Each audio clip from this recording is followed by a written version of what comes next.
Hey guys, welcome, come on in. Cool, so welcome to my office space. I spend most of my time in this room when I'm not downstairs at the kit practicing. I use this room to edit both the audio and the video for all of the videos that get uploaded to the channel. I also use this room for all of the behind the scenes logistics that go into all that you see that is Wyatt Stav. From our merch orders, to the videos on the channel, to all my social media feeds, everything's sort of taken care of and done and handled in this room, in this space. So taking a look around the space, as you can see, I have two desk setups. This setup over here is my audio desk. I have two Apple devices, both running Logic X, and we're gonna get into that here in a second. And then over here, this desk is my video desk. I have a Windows 10 based machine that I use for all the video side of things. So I do all my rendering, my Adobe Premiere work. This really too is sort of like my main desk where I spend most of the time when I'm in this space. I also use this room too as a little bit of a mini set from time to time. As you can see, this painting is the backdrop of several of my sort of vlog style videos that I've done. I like to use this space because of these lights actually. Mostly everything I do for the channel I try and keep to a budget because the channel's still small, we're still growing and expanding. And as funds come in, I'm upgrading the gear best I can. But right now, everything's sort of focused from a budget standpoint. So these lights I love, they're just really cheap IKEA lamps. And you can arrange them really well with like where they point. Like as you can see here, like I can move this wherever and it does a really good job of sort of just lighting up what's in front of it. And you can arrange them all to have different amounts of light in different parts of the room. So I use that, and then I have a couple IKEA lamps here on the right and left that I use, same thing. I sort of will move these lamps around and put them in different places depending on what part of the room I want to light for what videos I'm filming in here. Outside of using this painting too, this half of the room here with these two chairs and the table and the books and all of this with that painting as the backdrop, this I've used several times for sort of my unboxing videos and some of my other vlog videos where I like to sit down. My Q&As have all been filmed over here. Cool, so let's take a close up at what's going on here. I'm first gonna start over here with the audio desk, so come on over.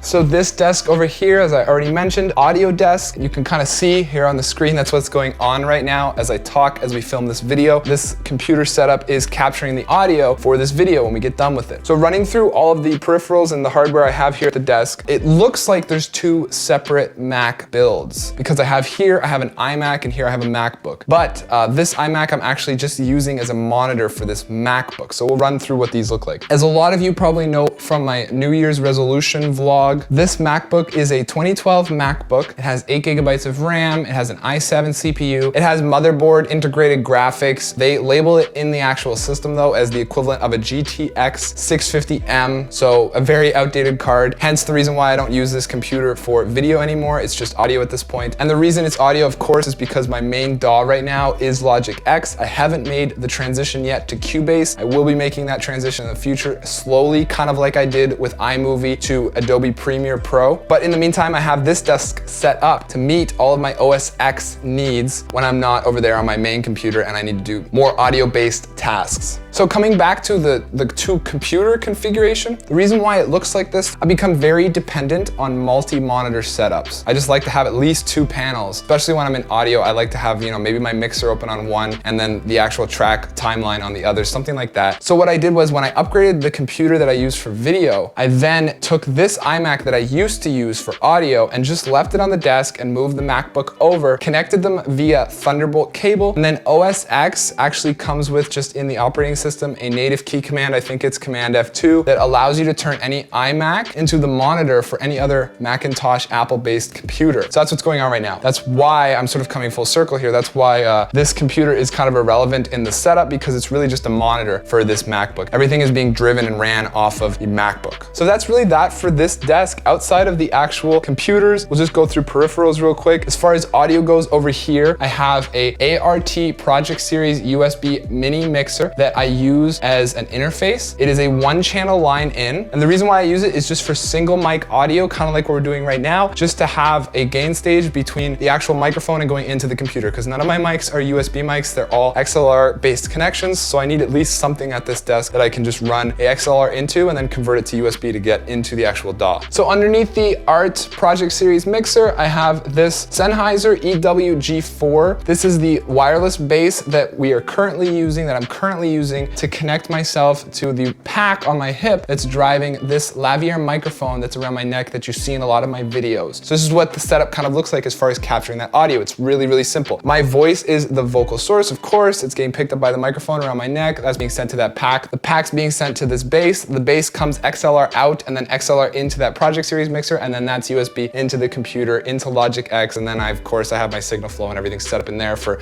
you know, what I want to do to the signal once it gets in. So that's what this desk is really just used for. Now, also on top of my Sennheiser bass here, I have two of my external hard drives. These are both just mini Seagate external drives. They are USB, they're powered by the USB connector, and they both have a capacity of 2 terabytes. So that's pretty much most of the hardware. The last thing I'll just cover real quick is I do have an external trackpad here. I used to run this laptop as a desktop config when it was in this room, and I just have multi-monitors set up to the laptop when it was over at that desk. And I really liked and got used to editing audio using Apple's Magic trackpads because all of the gestures are just so comfortable inside of Logic with the swipes and the zooming. So I really kind of got dependent on that. So this kind of still goes with me wherever I need it. I could always just, in this sort of config, I could just reach up and actually use this trackpad, but I just like the external. It feels good. It's comfortable where it is for me just to move over from the mouse. As far as mice go, as far as, you know, the actual peripherals, I do have 2 mice set up on this desk right now. This mouse, just a stock iBuyPower mouse. It's like $5 or something, no big deal. This is the mouse that I'm currently using with the laptop. This mouse is a very, very old Apple mouse from way back in the day. I can't remember the year on this. It was early 2000s that this series came out. It doesn't even have a right click. That's how far back that goes. Back to the era of no right click on Mac mice. So Wyatt, why do you have 2 mice? Okay, yeah, true.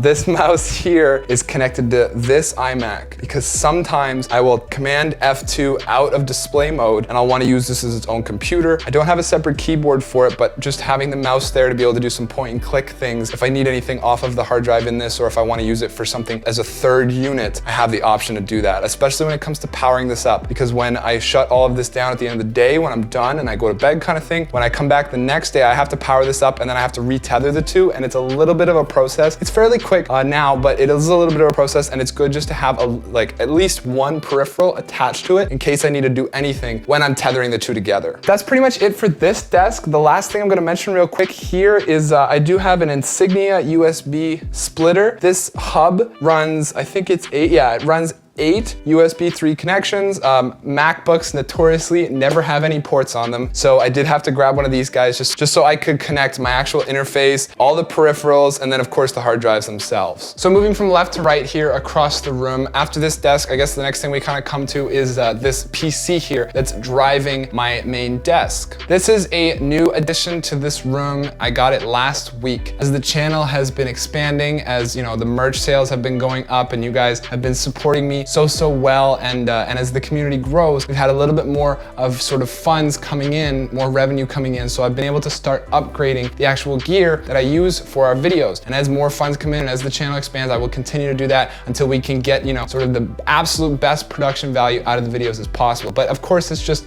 you know, gonna take some time. However, all that being said, let's talk about my new PC build that I'm currently using to render all of our videos. So the philosophy with this computer, when I picked out the components, I did not build it myself. It is an iBuyPower build. I just sort of went on their site, I selected what components I want, and they shipped it out to me. I was consider building it on my own, and I just thought, you know what, like it's gonna cut too much into my upload schedule. I don't want to commit the time to that. It costs a couple $100 extra to go that sort of iBuyPower part picker route, but I just decided to do that because it would save me some time and, you know, I can keep the upload schedule going. So all that being said, the parts that I selected for this, the philosophy that I took with the build was I wanted for sure to have 2 things. One was a fantastic motherboard, and the second was a fantastic case, a very large case that I can fit as much into as I need down the line. The reason why I want a dope case and I wanted a dope motherboard is just because those are the 2 that are really difficult to upgrade. I mean, basically getting a new motherboard means you're getting a new computer. So I really budgeted to have most of the funds go towards the motherboard. The motherboard that I went with for this guy was an Asus ROG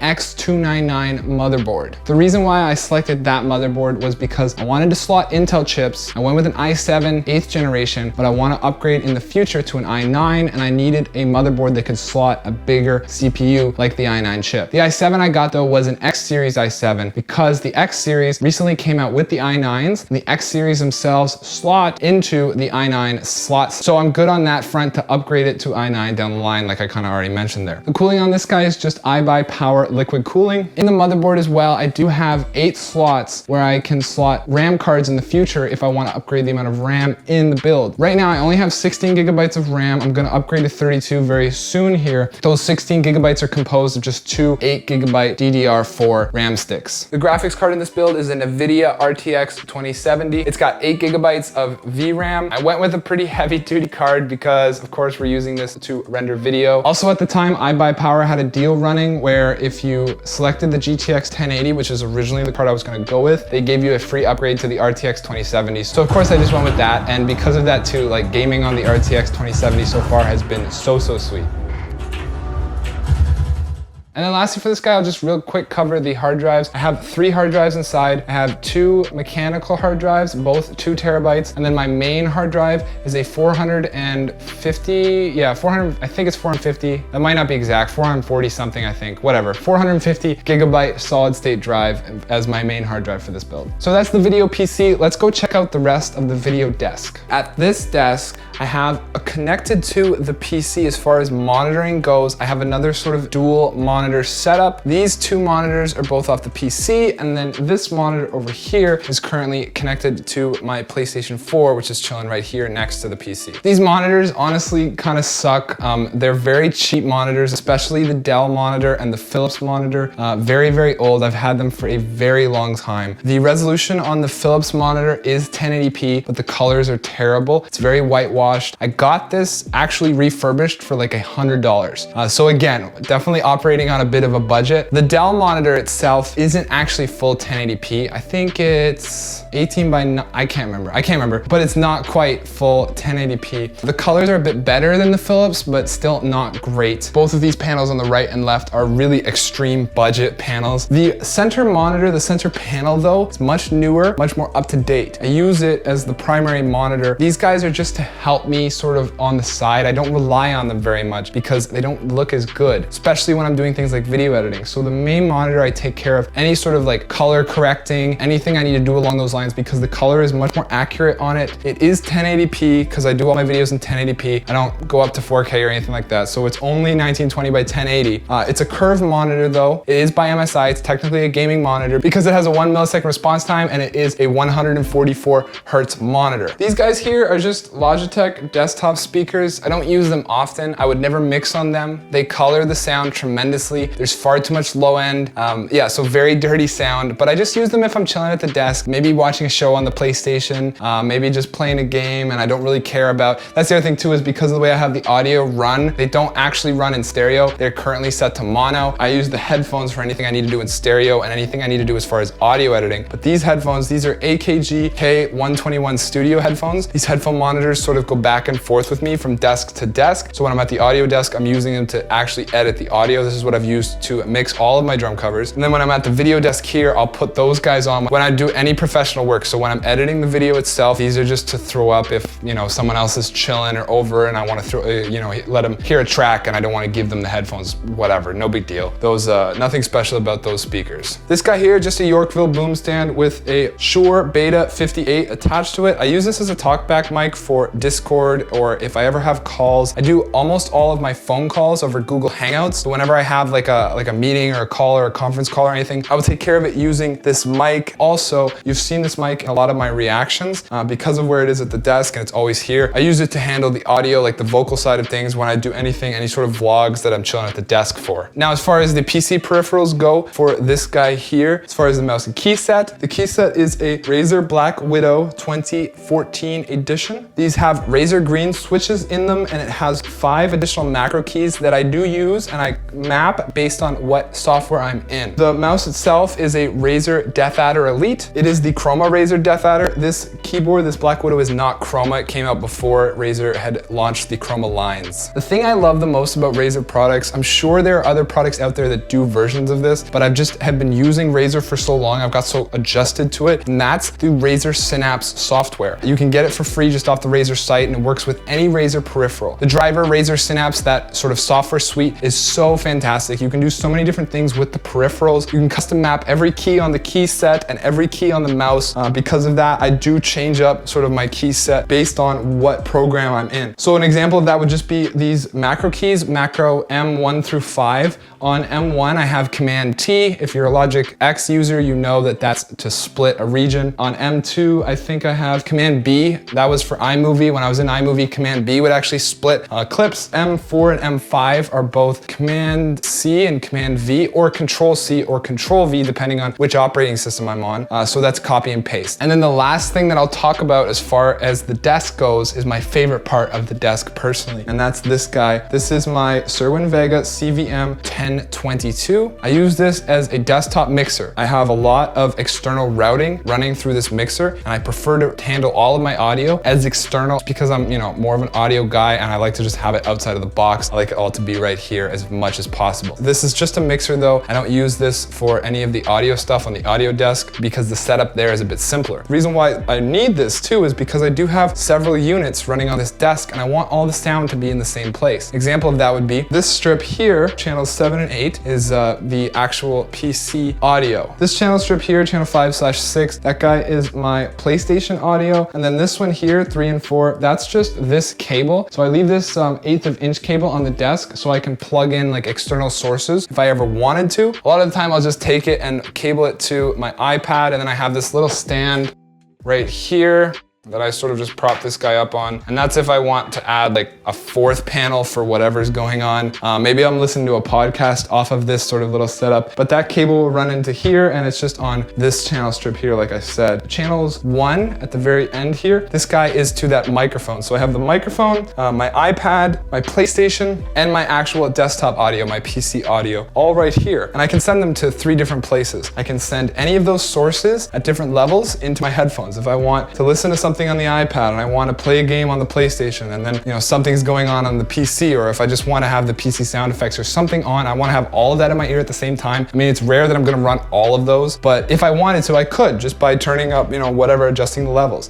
And the other 2 places that I send them is this effects strip, my green effects strip. When I dial this gain stage up, it comes out the Logic speakers. So anything at the desk that's cabled into the mixer, I can send out the speakers, and I can also send out the headphones. So of the 4 units, like I'm kind of repeating myself, I know, but of the 4 units, I can send through speakers, through headphones, and then the last signal path that I have available to me here is this blue aux strip. Using this strip, I can send any of those 4 sources into the computer, which is pretty sweet. It makes calls really dynamic, and I can sort of share stuff with people whenever I want to, over a voice call through Google Chrome, over a Discord chat room. So like I said, all those 4 sources can go into the computer to wherever I send it once it's in the computer, once it's digital. They can also come out the main speakers here if there's other people in the room and I want to show something, and they can go into my headset so I can hear. And the other thing too is you can run those 3 sources. They're independent of one another, so you can run them all separately. If I want the speakers to have one thing on it, like if I want the speakers to have the PlayStation, and then I want the computer in my ears, so maybe like Lindsay's chilling, or I have a friend over and they want to play PlayStation and I'm working on the computer, then I can separate the audio sources all through this board, of course. I mean, really at the end of the day, all of this is just audio 101. But I love having a mixer on my desk. I recommend it to anybody who has more than one source at their desk. And even if you don't, depending on your PC, like my PC has, on the back of it, they have, I think there's 6 different audio outs, and I can customize. There's a lot of things you can do with just sending those 6 outs. I could send all 6 outs into here separately and then run everything out of the PC into this and then do it all externally. Just having more options and being able to send the signals to different places makes it a very sort of audio rich, dynamic experience working at the desk. Cool, so that's been it for my office tour. Despite the fact that this room is pretty small with just 4 walls, I do manage to get quite a bit out of it, from the different sort of ways that I set up my cameras to do different sort of mini set takes in here, as well as having 2 desks and audio over there, video over here. Lots of going on in here. So I hope you enjoyed this video. I hope you enjoyed checking out what it is that sort of drives me behind the scenes, what I use as equipment to get all my stuff done. If you like the video, make sure to like it, give it a thumbs up. If you're new to the channel, maybe consider hit subscribe if you enjoyed this video. If you enjoy some of the other videos that I have on my channel to offer, it would mean the world. Thanks so much, and I will see you guys very soon with something new.